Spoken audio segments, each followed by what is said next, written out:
or what do we tell the Gen Zs? Because are we almost preempting ourselves to kind of say that, maybe my boss already thinks about, such and such, that this is how I'm going to show up, but maybe he doesn't. Like I'm lucky, or like there's a very mature and experienced leader on the other side. So what should the Gen Z keep in mind? Because there's so much that's being fed to all of us by way of information, different sources. I'm reading something, and especially for that generation, given that, you know, I think the whole debate about critical thinking going away because of AI now and so on and so forth.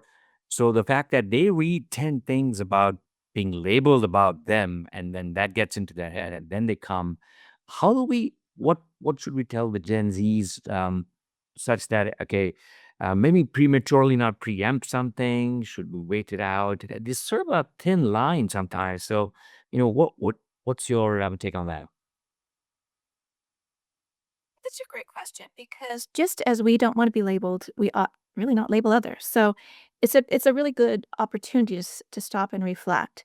Because if I go in thinking that my boss is thinking these negative things about me, my experience has been that a lot of leaders, Gen X, older millennials, Gen X, baby boomers, really love the creativity, the, insight, the, being around younger workers and really value them. So, you could shoot yourself in the foot by assuming that my leader thinks negative things about me. But then you don't wanna be naive either, right? And so it's a really good question. You don't know what you're going to get. And, my answer to everything is dialogue. Now, dialogue done at the right way at the right time.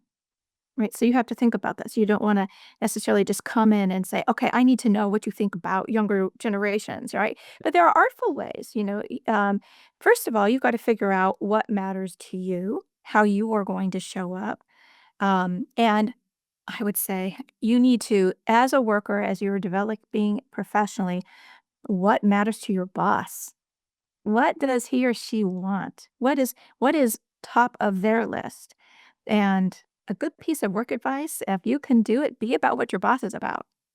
And then when you understand and your boss sees your work ethic, sees what you're interested in, that can open the door to having these kinds of conversations.